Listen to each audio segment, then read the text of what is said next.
안녕하십니까, 윤도영입니다. 이 시간에는 윤도영의 최상위권 입시 분석, 오늘은 그 에피소드 5번입니다. 5번. 그 제목은 이제 수능에서 그 탐구라고 우리가 부르죠. 이제 과학이랑 사회에서 이제 뭐 어떤 과목을 선택할 것이냐. 과학은 8과목, 사회는 9과목이니까 이제 17과목입니다. 근데 그 중에서 뭐 이론적으로는 아무거나 2개 보면 되거든요. 뭐 과학 2개 봐도 되고 사회 2개 봐도 되고 과학 하나 사회 하나 봐도 되기는 해요. 물론 이제 뭐 대학마다 뭐 우리 대학의 무슨 과는 뭐 뭘 선택해야만 뭐 올 수 있다 뭐 이런 제한들이 있기는 하지만 뭐 어쨌든 그래서 오늘은 이 뭐 어떤 과목을 선택을 하는 것이 유리하냐 불리하냐 뭐 이런 얘기들이 이제 뭐 많잖아요, 그죠? 그래서 이런 모든 얘기들을 좀 이제 종결을 하자는 취지로 준비를 했습니다. 자, 시작해 볼까요? 제목은 뭐 수능 과학 사회에서 과목의 선택이라고 되어 있네요. 자, 먼저 여러분이 뭐 수능을 본 적이 아마 없을 수도 있고 뭐 여러 번 봤을 수도 있겠죠, 그죠? 근데 이제 수능 성적표에는 뭐가 나오냐면 3가지가 나옵니다. 표준 점수, 백분위, 등급 이렇게 3개 나오죠, 그죠? 그런데 이 모든 시작은 표준 점수로부터거든요. 그러니까 표준 점수를 가지고 백분위를 구해요. 그 다음에 그럼 등급은 뭘로 구하느냐? 백분위를 가지고 등급을 구한다? 아닙니다. 아닙니다. 등급도 표준 점수 가지고 구하는 거예요. 그러니까 엄밀히 말하면 백분위랑 등급은 상관이 없어요.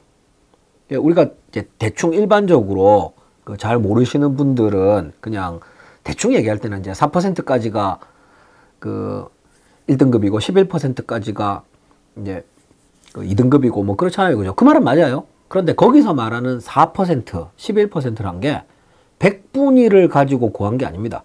표준 점수에서 4%까지가 1등급, 표준 점수에서 11%까지가 2등급 이렇게 되는 겁니다. 그러니까 조금 드물긴 하지만 어떤 일이 벌어지냐면은 백분위가 96이에요. 그럼 1등급일 것 같잖아요. 대부분은 그렇습니다. 근데 백분위가 96인데 2등급이 나오는 경우가 있어요. 가끔씩. 반대로 백분위가 95인데 1등급이 나오는 경우가 있습니다. 가끔씩. 이런 일이 벌어지는 이유는 아까도 말씀드렸지만 백분위를 가지고 등급을 구하는 게 아닙니다. 표준 점수를 가지고 등급을 구하는 거예요. 그래서 이제 오늘은 이제 표준 점수를 구하는 방법. 사실 표준 점수만 이해하면은 뭐 백분위랑 등급은 되게 간단한 거거든요. 뭐 여기서는 뭐 굳이 백분위랑 등급 얘기할 필요는 없을 것 같고요. 자, 그래서 보시면은 이제 수능 과학 사회, 과학이랑 사회는 똑같습니다. 이 표준 점수를 산출하는 방식이. 그런데 오늘은 제가 과학이랑 사회만 얘기를 할 거예요. 그럼 국어랑 수학은 언제 할 거냐? 다음번에 할 겁니다. 이렇게 나눠서 이제 촬영을 하는 이유는 산출 방식이 다르기 때문이에요. 자, 과학이랑 사회는 똑같습니다. 산출 방식이. 그 다음에 국어랑 수학도 산출 방식이 똑같아요. 그런데 과학이랑 수학은 다릅니다. 사회랑 국어도 달라요. 아시겠죠? 그래서 이제 오늘은 과학, 사회 얘기만 하겠습니다. 자, 일단 표준 점수를 계산하는 공식을 한번 같이 보시죠. 이 공식은 뭐 이해 못해도 상관없습니다. 일단 제일 위에 보면은 이제 Z라는 걸 먼저 구해요. Z. Z는 뭐냐? 원점수. 이제 원점수라고 하면은 이제 그 50점 만점에 몇 점 받았냐? 뭐 50점부터 빵점까지 있겠죠. 그죠?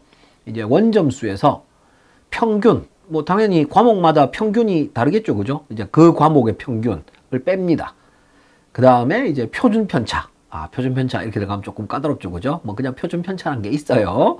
이걸로 나눠요. 그럼 이게 이제 Z인데, Z. 그러니까 Z라는 거는 한마디로 말하면은 어떻게 생각하면 되느냐? 평균보다 얼마나 잘했느냐? 그러니까 평균보다 얼마나 못했느냐를 숫자로 나타낸 거다. 이렇게 생각하시면 될 거예요. 자, 이렇게 Z를 구하고요. 그 다음에 이제 표준 점수는 50점 더하기 10 곱하기 Z입니다. 이거는 쉽게 말하면은 평균 점수를 받으면, 그러니까 평균이 몇 점인지 모르죠. 과목마다 다르고 시험마다 다르겠죠. 근데 이제 과학이나 사회에서 어쨌든 각 과목마다 평균이 있을 거잖아요. 근데 내가 만약에 딱 평균 점수를 받았다 이러면 표준 점수가 50점입니다. 여기까지는 이해가셨죠? 평균이 몇 점인지는 모르겠지만 평균 점수랑 똑같이 받으면 표준 점수가 50점이 나와요. 그 다음에 이제 50점보다 표준 점수가 더 높으면은 평균보다 잘 본 거고, 만약에 평균보다 못 봤으면 이제 표준 점수는 50점보다 낮아지는 겁니다. 그러니까 평균보다 얼마나 잘 봤느냐 못 봤느냐, 이렇게 생각하시면 됩니다. 자, 그럼 뭐 이 정도로 뭐 설명을 드리면 이 통계가 뭔지 전혀 모르셔도 뭐 대충은 이해할 수 있을 거예요. 뭐 아주 자세하게 얘기하는 것도 얼마든지 가능하지만 이 동영상은 그 우리 시청자들이 기본적으로 이제 통계에 대한 지식이 없다는 전제하에서 진행을 하고 있기 때문에 제가 뭐 자세한 내막은 얘기를 여기서 안 하도록 하겠습니다. 자, 그러면은 이 과학이랑 사회가 총 17과목이 있는데요. 어떻게 하면은 이 표준 점수가 더 잘 나오겠냐 이거죠. 물론 당연히 시험을 잘 보면 되죠, 그죠? 근데 만약에 시험을 다 맞았어. 그러면 똑같이 다 맞아도 뭐 물리원을 다 맞는 거랑 뭐 사회문화를 다 맞는 거랑 표준 점수가 다르게 나온단 말이에요. 그러니까 우리가 흔히 말하는 이제 원점수 만점, 똑같이 원점수 만점이라도 표준 점수는 다르게 나옵니다. 그 이유가 뭐냐? 바로 표준 점수라는 개념 자체가 평균보다 얼마나 잘 받느냐 이기 때문인 거죠. 자, 그럼 한번 볼까요? 이 과학이나 사회에서는 표준 점수를 결정하는 요인이 두 가지입니다. 잘 들으세요. 두 가지입니다. 첫 번째는 난이도입니다. 난이도. 그러니까 예를 들어서 똑같은 뭐 화학원이에요. 근데 어떨 때는 쉽게 나오고 어떨 때는 어렵게 나오고 뭐 그렇잖아요, 그죠? 근데 만약에 어렵게 출제됐다면 그러면 평균이 어떻게 되겠어요? 당연히 전반적으로 낮아지겠죠, 그죠? 그러면 표준 점수는 높게 나옵니다.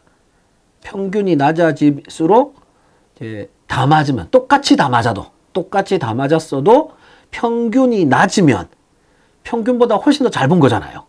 그러니까 평균이 낮아지면 표준 점수 높게 나오고, 어렵게 출제된 과목은 반대로 쉽게 출제된 과목은 평균이 높겠죠? 그럼 당연히 표준 점수는 낮게 나옵니다. 그러니까 똑같은 수능이라도 과학, 사회가 다 합쳐서 17과목인데 어떤 과목은 어렵게 나올 거고 어떤 과목은 쉽게 나올 거죠. 물론 뭐 출제자들이 뭐 어렵게 내고 싶어서 어렵게 내는 것도 아니고 쉽게 내고 싶어서 쉽게 내는 것도 아니지만 어쨌든 결과적으로 말이에요. 자, 그럼 여기까지는 일단 이해했습니다. 난이도라는 거, 난이도. 그런데 안타까운 건 이 난이도는 예상이 불가능하다는 거죠. 자, 여러분, 올해 수능에서, 이제 아직 수능 안 봤습니다.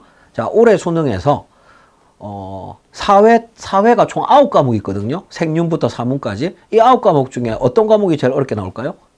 어떤 과목이 제일 쉽게 나올까요? 뭐 아니면 과학도 마찬가지로 물화생지가 있어요. 원만 놓고 봤을 때. 그럼 어떤 과목이 제일 어렵게 나오고 어떤 과목이 제일 쉽게 나올까요? 당연히 알 수가 없죠. 그건 어떻게 합니까? 그래서 이 탐구에서는 표준 점수를 결정하는 요인이 두 가지다. 첫 번째는 난이도인데 이 난이도는 안타깝게도 예상하는 게 불가능합니다. 그래서 예상이 불가능한 거는 뭐 더 이상 얘기할 필요가 없잖아요. 그래서 요 얘기는 난이도 얘기는 여기까지만 하고, 자, 이제 예상이 가능한 얘기를 해봅시다. 학생 수준. 자, 여러분, 이 사회랑 과학이 총 17과목이 있는데 이 과목마다 그 학생들이 다 다르잖아요, 그죠? 그러면 이 학생들의 어떤 수준이 다 똑같을까요? 아니겠죠, 그죠? 잘하는 학생, 공부를 잘하는 학생이 많은 과목도 있을 것이고, 반대로 공부를 못하는 과목이 많은 과목도 있을 거란 말이에요. 구체적으로 어떤 과목인지는 좀 이따가 말씀드리겠습니다. 어쨌든 학생 수준이 동일하지가 않아요. 그래서 여기에서 이제 유불리가 나와요. 사실 이거는 좀 뭐라고 해야 되나, 이 수능이라는 시험 자체가 설계가 잘못된 겁니다. 예, 수능 시험은요, 애초에 설계를 할 때 어떤 과목을 선택하건 학생 수준이 다 똑같다라는 전제하에서 설계를 한 거예요. 그러니까 사회과학 합쳐서 총 17과목인데 그러면 모집단이 17개잖아요. 학생 집단이. 근데 이 17개 학생 집단들이 다 수준이 똑같다 라는 가정하에서 이제 표준점수란 제도를 만든 거라고요. 그런데 애초에 이 가정이 성립을 안 해요. 잘하는 학생이 많은 과목이 분명히 존재하고 못하는 학생이 많은 과목이 분명히 존재한단 말이에요. 여기서 이제 우리가 흔히 말하는 유불리라는 개념이 나오는 겁니다. 자, 한번 볼까요? 뭐 당연한 얘기지만 못하는 학생이 많으면 평균이 높겠어요? 낮겠어요? 낮겠죠. 그 다음 잘하는 학생이 많은 과목이야. 그럼 당연히 평균은 높겠죠. 그죠? 그럼 어떻게 돼요? 평균이 낮으면 표준 점수 높게 나오고 평균이 높으면 이제 표준 점수는 낮게 나옵니다. 그럼 어떤 과목을 선택해야 되죠? 유리하려면 못하는 학생이 많은 과목을 선택해야 돼요. 잘하는 학생이 많은 과목은 피해야 됩니다. 그럼 이거는 예상이 가능하냐? 가능하죠. 자, 난이도는 해마다 다르잖아요. 해마다. 아니, 어떨 때는 뭐 지원이 제일 쉽게 나오고 어떨 때는 뭐 화원이 제일 쉽게 나오고 이런 식으로 이게 난이도는 해마다 들쑥날쑥하다고요. 근데 학생 수준은 들쑥날쑥하지 않습니다. 매년 똑같아요. 그러니까 예상이 가능하다는 얘기죠. 자, 그럼 학생 수준 한번 보러 갈까요? 자, 제목이 각 과목을 선택하는 학생들의 수준이라고 되어 있습니다. 자, 지금부터 이제 볼 표는 뭐냐 하면은 우리가 이제 수능을 출제하는 데가 평가원이잖아요. 근데 평가원에서는 1년에 시험을 3번 봅니다. 6월, 9월, 11월. 그런데 안타깝게도 평가원은 이 시험에 대해서, 그러니까 그 모의 수능이랑 진짜 수능에 대해서 통계 자료를 공개를 안 합니다. 물론 이제 공개하는 것도 있긴 한데, 제가 오늘 보여드리려고 하는 통계 자료는 그 평가원에서는 공개를 안 해요. 근데 교육청도 마찬가지예요. 교육청도 제가 지금 말씀드리려는 자료는 공개를 안 합니다. 그래서 어쩔 수 없이 사설 모의고사. 사설 모의고사가 종류가 여러 개가 있습니다. 그런데 이 중에서 저는 이제 그 대성에서 만든 더 프리미엄이라는 모의고사가 있어요. 요게 그 대성의 주장에 의하면 그 사설 모의고사 중에서는 가장 응시 인원이 많다고 합니다. 근데 그 사실 여부는 제가 뭐 확인을 할 수가 없으니까요. 뭐 일단 대성은 그렇게 주장을 했고요. 그 다음에 이제 여기 있는 자료는 2021년 자료입니다. 제가 지금 이 동영상을 촬영하고 있는 건 2023년이에요. 그럼 2022년 자료를 쓰지 왜 2021년 자료를 쓰냐? 제가 대성을 그만뒀기 때문이죠.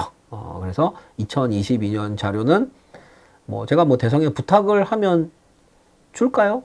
글쎄, 뭐 안 줄 것 같긴 한데 뭐 부탁을 해본 적이 없어서 잘 모르겠어요. 근데 뭐 크게 의미가 없는 것이 2021년이나 2022년이나 뭐 2020년이나 다 똑같습니다. 물론 이제 올해 2023년은 조금 달라질 수도 있어요. 왜냐하면 2023년부터는 그 서울대가 과학에서 투 필수를 해제를 했기 때문에 조금 달라질 수도 있습니다. 근데 그거는 이제 2023년이 다 지나가고 나서 통계가 나와야 또 얘기를 할 수 있는 것이고, 그래서 제가 오늘 가지고 온 자료는 그 2021년 한 해 동안 총 이제 6번 그 더 프리미엄 모의고사가 치러졌는데요. 일단 여기서 뭘 먼저 볼 거냐? 이제 학생들이 과학 1을 봤을 수도 있고, 과학 2를 봤을 수도 있고, 사회를 봤을 수도 있잖아요. 그죠? 근데 이 학생들이 국수형은 어차피 다 같이 봤을 거잖아요. 그래서 국수형 성적을 이제 평균을 내왔어요. 국수형 성적. 자, 그러면 간접적으로 비교가 되겠죠. 그러니까 직접 비교하는 거는 사실 불가능한 게 과학원을 선택한다는 얘기는 사회를 선택 안 한다는 얘기죠. 그러니까 과학을 선택한 학생의 과학 성적이랑 사회를 선택한 학생의 사회 성적을 비교한다. 이건 의미가 없어요. 그렇잖아요. 근데 과학을 선택한 학생의 국수형 성적과 사회를 선택한 학생의 국수형 성적, 이거는 비교하는 게 의미가 있죠. 자, 그래서 한번 보면요. 일단 제일 윗줄은 2021년 3월 더 프리미엄 결과입니다. 과학 1을 선택한 학생은 국수형이 329.6이네요. 근데 과학 2를 선택한 학생은 339.6이 오고 사회를 선택한 학생은 300점입니다. 차이가 많이 나죠, 그죠? 그래서 뭐 3월, 4월, 5월, 8월, 10월, 11월 있는데 이것도 뭐 다 그냥 평균 냈습니다. 그래서 저희는 뭐만 볼 거냐? 제일 밑에 것만 볼까요? 자, 최종 전체 평균. 1등은 과학2입니다. 340.8. 2등은 과학1입니다. 329. 3등은 사회고요. 303.3. 그러면 그 과학2랑 과학1이 한 12점 정도 차이가 나요. 그런데 과학1이랑 사회는 한 25점 이상 차이가 납니다. 그럼 여기서 우리가 알 수 있는 것보다 과학2를 선택한 학생들이 국수형을 제일 잘 봤다. 그 다음에 사회를 선택한 학생들이 국수형을 제일 못 봤다라는 것을 알 수가 있습니다. 그러니까 어지간하면 사회를 선택해야 된다. 뭐 이런 얘기인 거죠. 왜? 아까 말씀드렸잖아요. 잘하는 학생이 많은 과목이 불리하다니까요. 못하는 학생이 많은 과목이 유리해요. 그러니까 사회냐 과학이냐, 정확하게 하면 사회냐 과학1이냐 과학2냐, 이러면 사회를 해야죠. 단 이제 사회를 선택하는 게 유리한데 모든 면에서 문제는 사회를 선택하면은 대학 갈 때 이렇게 좀 이렇게 제약이 좀 있을 수가 있잖아요, 그죠? 그러니까 그걸 감안을 하시되 만약에 사회를 하든 과학을 하든 내가 가려고 하는 대학은 아무 상관이 없다. 그러면 무조건 사회를 해야죠. 무조건. 아시겠죠? 자, 그럼 이제 조금 더 자세히 각각의 그 카테고리별로 이제 좀 더 보겠습니다. 자, 그 다음에는 이제 과학2 한번 볼게요. 사실 과학2는 이제는 의미가 없죠. 그러니까 2022년까지는 그러니까 정확하게 말하면 학년도 기준으로는 2023학년도 수능이고요. 이제 연도로는 2022년입니다. 요때까지는 그 서울대를 가려면, 이제 서울대를 정시로 가려면은 정확하게 말하면 서울대 이과죠. 서울대 이과를 정시로 가려면 2를 필수로 한 과목 이상 했었어야 되는데 2024학년도 학년도로는 2024학년도고 이제 우리가 그냥 흔히 말하는 걸로는 2023년부터는 이 투 필수가 해지가 되었기 때문에 뭐 투 안 해도 됩니다. 그러니까 제가 지금 보여드린 자료는 이제 투 자료는 별로 의미는 없지만 한번 보겠습니다. 역시 여기서도 다 필요 없고 마지막 줄만 볼게요. 자, 1등이 누구냐? 화투입니다. 343.9. 그 다음에 2등이 생투 340.4, 3등이 지투 339.6, 4등이 물투 339.4인데 솔직히 보면 화투 빼고 나머지 물투, 생투, 지투는 비슷해요. 점수 차이 얼마 안 납니다. 뭐 한 1점 정도밖에 안 나죠. 그죠? 1점 안에서. 그러니까 이제 여기서 알 수 있는 것은, 투를 선택하는 학생만 놓고 보면은, 그러니까 투 선택하는 학생들이 다 공부를 잘하는데, 그 중에서도 화투 선택자가 제일 공부를 잘하는구나.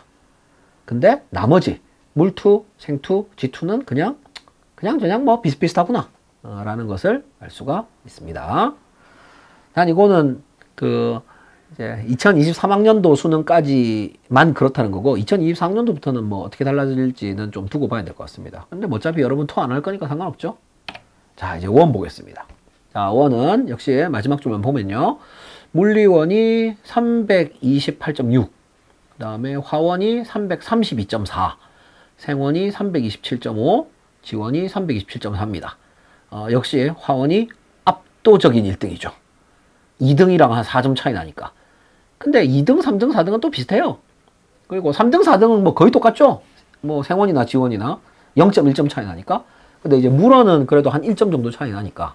그래서 이제 여기서 알 수 있는 것은 그 과학원 선택자들 중에서는 화원 선택자가 가장 공부를 잘한다.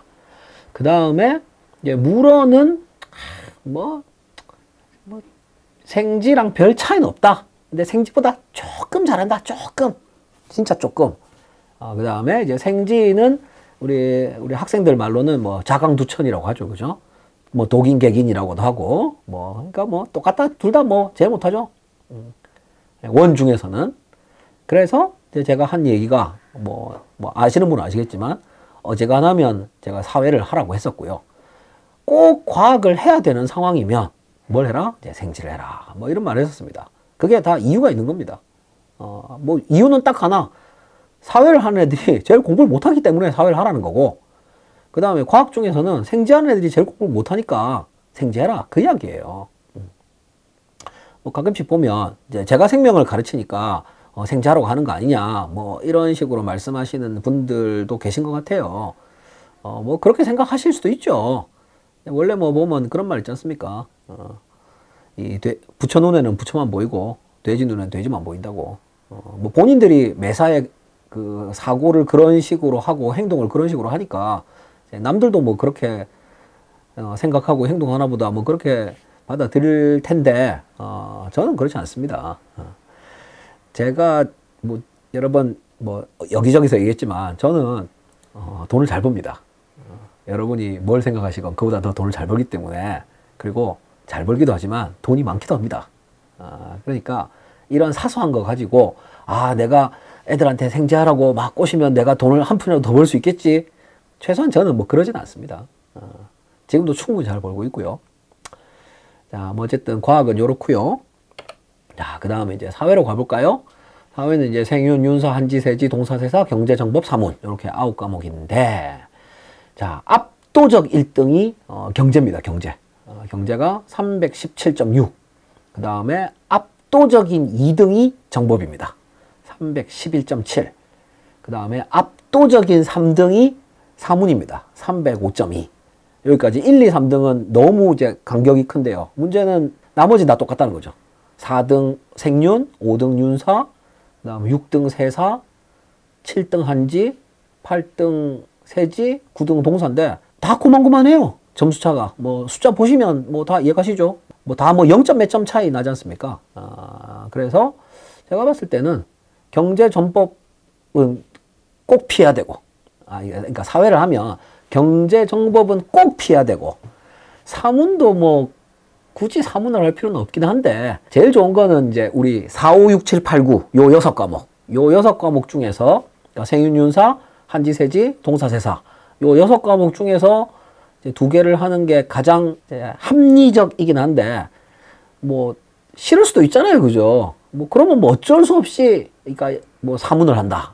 그 정도까지는 몰라도, 경제랑 정법을 하는 것은 좋은 전략이라고 하기 어렵다. 그렇게 말씀드릴 수 있겠습니다. 그런데 이제 문제라고 할 건 아닌데, 우리 사회 중에서 제일 점수 높은 게 경제잖아요. 317.6입니다. 근데 다시 앞으로 가서 우리 과학원 중에서 제일 못하는 게 생지거든요. 근데 327.4, 5에 5고 327.4예요. 10점 차이 나다, 10점 차이. 그러니까 과학에서 제일 못하는 학생들이랑 사회에서 제일 잘하는 학생들이 10점 차이가 나요. 이게 어느 정도인지 다들 감 잡으셨으리라고 믿고요. 그럼 이제 그 다음에는 이제 과거에 그 수능 과학에서 이제 다 맞은 학생들, 각 과목별로 다 맞은 학생들이 이제 표준 점수가 몇 점씩 나왔느냐 통계를 한번 쭉 볼게요. 자, 먼저 이제 과학2부터. 자, 과학2 같은 경우는 2013년 11월부터 2022년 11월까지 과거의 10년치 자료를 갖고 왔는데, 여기서 이제 색칠된 게 가장 표준 점수가 높았던 과목들입니다.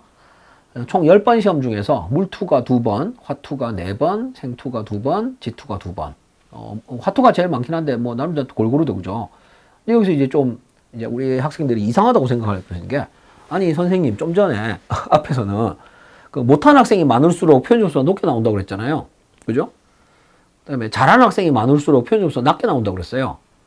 그죠? 근데 화투하는 학생들이 제일 잘하잖아요. 맞아요. 근데 왜 화투가 높게 나와요? 낮게 나와야지. 제가 아까 말씀드렸잖아요. 이유가 두 가지라니까요. 첫 번째는 난이도, 두 번째는 학생들의 수준. 그러니까 화투를 하는 학생들이 제일 공부를 잘해요. 그러니까 난이도가 다 똑같다면 화투가 점수가 제일 작게 나와야 돼요. 근데 화투가 어려웠던 거죠. 그러니까 공부를 잘하는 학생이 제일 많지만 너무 어렵게 나왔기 때문에 이 표현 점수가 잘 나온 겁니다. 그러니까 여기 나와 있는 결과는 앞에서 제가 말씀드린 두 가지 영향, 첫 번째가 난이도, 두 번째가 학생들의 수준인데 이 두 가지가 합쳐진 거예요. 합쳐진 거. 아시겠죠? 그래서 투만 놓고 보면은 이제 화투를 선택한 학생들이 가장 공부를 잘함에도 불구하고 화투가 워낙 어렵게 나온 적이 많기 때문에 뭐 결과적으로는 뭐 이렇게 나왔다는 거. 자, 그럼 이제 원 볼까요? 자, 원 같은 경우는 총 10번 시험이 있었는데 물투가 제일 잘 나온 적이 2번, 화원 1번, 생원 2번, 나머지 5번은 다 지원이에요. 그러니까 지원이 제일 많죠, 그죠? 그럼 이제 이유는 뭐냐? 지원이 학생들이 공부를 제일 못하기 때문이다. 뭐 이렇게 생각할 수 있죠. 그러면 아니 생원도 못한다며, 그죠? 자강두천이라며, 맞아요. 그럼 생원, 지원 둘 다 공부를 못하는데 왜 지원만 5번이고 생원은 2번이냐? 생원은 좀 어렵게 나왔나 보지. 아니, 그러니까 난이도랑 학생 수준의 합이라니까 최종 결과물은. 근데 난이도는 제가 예상 못한다고 그랬잖아요. 그래서 이제 결과가 이렇고요. 그 다음에 사회 같은 경우는 생윤 1번, 윤사 2번, 한지 2번, 세지 1번. 동사는 한 번도 없네요. 그러니까 그 말은 이제 동사는 항상 쉽게 나왔다는 얘기야. 항상 쉽게 나왔다. 그 다음 세사 1번, 경제 4번. 그러니까 경제 같은 경우는 잘하는 애들이 제일 많단 말이에요. 사회 중에서. 그럼에도 불구하고 너무 어렵게 내니까 이제 표현 점수가 제일 잘 나온 적이 제일 맞는 거죠. 그다음 뭐 정법 2번, 사문 2번. 그러니까 여기서 이제 이 표는 그 난이도와 학생의 수준을 합친 개념이기 때문에 이 표가 숫자가 높다고 해서 무조건 뭐 이걸 선택해야 된다. 절대 안 해요. 그 절대 아닙니다. 절대 아닙니다. 자, 그 다음에 이제 과학 그 10년 동안 응시자 수를 쭉 한번 보면요. 제가 이걸 보여드리는 이유는 보면은 잘 모르시는 분들이 말도 안 되는 헛소리를 하시는 경우가 있거든요. 뭐 예를 들면 뭐 학생이 많을수록 유리하다. 과학에서. 그냥 무식해서 그런 겁니다. 무식해서. 원래 이제 무지자 무외 뭐 이런 말도 있잖아요. 무식하면 용감하다. 그리고 뭐 자기가 무식하면 이제 자기가 무식한 걸 모르기 때문에 아무 말이나 막 하는 거죠. 다시 말씀드리지만 그러니까 선택한 학생이 많을수록 유리한 게 아니고요. 공부를 못하는 학생이 많을수록 유리한 거예요. 그러니까 과학 중에서는 뭐가 유리하다고? 생지가 유리하다고요. 그런데 과학은 아주 우연하게도 생지를 선택하는 학생이 많은 거죠. 근데 이거는 그냥 우연의 일치일 뿐이고, 물론 이제 전략적으로 학생들이 행동하는 경우도 있는데, 뭘 보면 이해할 수 있냐? 과거 10년 동안의 자료를 보면 이해할 수 있어요. 자, 여러분, 제일 위 한번 보세요. 제일 윗줄. 이제 투는 보지 말고, 투는 어차피 이제 의미 없어요. 자, 제일 윗줄을 보면은 2013년 11월에 치러진 수능입니다. 그러니까 학년도로는 2014학년도 수능이죠. 자, 물리원 22.3%, 화원 58%, 생원 58.2%, 지원 33.4%. 화원, 생원이 많았어요. 지금부터 10년 전에는 말이죠. 10년 전에는. 그럼 지원이 3등이었다고요. 그런데 이제 2014년 11월도 비슷해요. 지원이 3등이에요. 그런데 이제 보시면 아시겠지만 지원이 점점 비율이 증가합니다. 급격하게. 2015년에는 이제 화원이 한 53 정도로 줄고 지원이 44로 늘었어요. 그 다음에 2016년에 이제 역전을 하죠. 생원은 계속 1등이었고 지원이 54.7, 화원이 49.1로 역전합니다. 그런데 그 이후에도 화원은 계속 줄어들고 그 다음에 지원은 계속 증가를 해요. 언제까지? 2019년 11월까지. 그리고 이제 지원이 2018년 11월부터 1등이 되었죠. 그런데 이제 2020년 11월 이때는 다시 이제 생원이 근소하지만 1등을 합니다. 그리고 화원도 좀 늘어요. 이때 보시면 아시겠지만 물원도 늘고 화원도 늘었어요. 생원도 늘고 지원만 줄었어. 2020년 11월. 이때 무슨 일이 있었냐? 교과서가 바뀌었죠. 교과서가 바뀌면서 잠시 이런 일이 있었지만 그때부터는 또 다시 화원은 또 감소하고 지원은 또 증가하고. 그래서 또 다시 또 지원이 1등이죠. 근데 이제 이 10년 동안 자료를 보면은 옛날에는 지원이 3등이었어요, 3등. 지금은 물론 1등이지만. 근데 이제 이런 식으로 된 게 옛날이나 지금이나 지원 교과서 똑같았거든요. 그런데 이제 과학이 옛날에는 막 4과목씩 보고 그랬는데 이제 3과목으로 줄고 2과목으로 줄고 하면서 학생들이 이제 알게 된 거죠. 지원이 꿀이구나. 왜 꿀이지? 못한 애들이 많으니까. 그걸 이제 학생들이 눈치를 채고. 그러니까 아주 먼 옛날에는 학생들이 몰랐어요.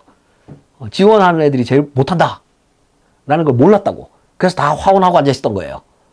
그런데 이제 해를 거듭할수록 학생들이 눈치를 챈 거죠. 눈치를. 그리고 이제 잘하는 학생이 제일 많은 과목이 화원. 그럼 여기서는 이제 표현 점수가 잘 안 나오니까 이제 못하는 학생들이 많은 지원으로 계속 넘어간 거죠. 그래서 현재의 상황이 된 겁니다. 여기까지가 이제 과학이고요. 그런데 사회는 안 그래. 사회는 우리 사회하는 학생들은 눈치가 없는 건지 잘 모르겠어요. 이유는 잘 모르겠는데 아까 말씀드렸지만 경제가 제일 잘한다고 그랬죠. 그래서 경제는 원래 적었어요. 경제는 옛날부터 계속 2%대예요. 2%대. 그 다음에 2등이 정법이죠. 정법도 그렇게 많지 않아요. 한 10% 정도니까. 그런데 3등이 사문이란 말이에요. 근데 사문은 많이 하잖아요. 그러니까 사실은 사문을 하면 안 되는 거지. 뭘 해야 돼? 나머지 6개. 생윤, 윤사, 한지, 세지, 동사, 세사. 이걸 해야 된다고, 이거를. 왜? 이 6과목에 못하는 학생들이 많거든. 그러니까 제가 말씀드리고 싶은 것은 선택을 많이 하는 과목이 유리한 게 절대로 아닙니다. 과학에서는 생지가 유리한 게 맞는데 그게 생지를 하는 학생이 많아서 생지가 유리한 게 아니고 생지에 공부를 못하는 학생들이 많기 때문에 생지가 유리한 거예요. 근데 이 사회 쪽 같은 경우는 학생이 제일 많은 거는 생윤과 사문이란 말이에요. 근데 생윤과 사문이 제일 유리한 건 아니에요. 지금 제가 무슨 얘기 하는지 이해를 못 하시면 어쩔 수 없고요. 그냥 아무리 설명을 잘해도 모든 사람을 이해시킬 수는 없습니다. 자, 그래서 이 표를 보시면은 이제 옛날 3년은 한국사가 있죠. 이때는 한국사도 선택 과목이었어요. 지금은 한국사가 이제 모든 학생이 다 봐야 되잖아요. 그죠? 네, 그러니까 요 한국사는 굳이 안 보셔도 되고. 근데 시간이 흐르면 흐를수록 생윤은 계속 많아지고 있죠. 생윤이 옛날에는 40%였어요. 40%. 지금은 66%죠. 근데 이제 사문도 많아지고 있고. 근데 옛날에는 한국 지리가 엄청 많았네요. 33%였는데 지금은 16%니까 거의 절반 됐네. 쭉 보시면은 한국 지리가 제일 심하구나. 나머지 과목들은 다 큰 차이가 없는데. 어쨌든 학생들이 많이 선택하는 과목이 유리한 거는 그런 속설은 잘못된 것이다. 못하는 학생들이 많은 과목이 유리한 것이다. 자, 이 정도로 말씀을 드리면 될 것 같고요. 그래서 이제 오늘 이 동영상의 주된 목적은 이제 탐구에서 어떤 과목을 선택하는 것이 유리하냐인데 이제 2가지 기준이 있다. 첫 번째는 난이도. 그런데 안타깝게도 이제 난이도는 예상하는 게 불가능하다. 그러니까 얘는 접어두고, 난이도는 접어두고 이제 학생들의 수준만 놓고 보면은 잘하는 학생이 많은 과목은 불리하고 못하는 학생이 많은 과목은 유리하다. 지극히 당연한 얘기잖아요. 왜? 상대평가기 때문이죠. 지극히 당연한 얘기입니다. 그런데 통계를 봤더니 투하는 학생들이 제일 잘하고 사회하는 학생들이 제일 못하더라. 그러니까 제가 이제 말씀드리고 싶은 것은 어지간하면 사회를 해라.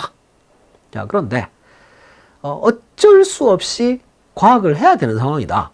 그러면 원을 해라. 투 한다고 나대지 말고 좀 제발 원을 해라. 고요. 그 다음에 사회 중에서는 경제, 정법, 사문, 나머지이니까 어지간하면 나머지 중에서 하도록 하고, 그 다음에 과학 같은 경우는 화원, 물원, 생지 순서니까 어지간하면 생지를 하도록 해라. 요게 오늘 동영상의 결론입니다.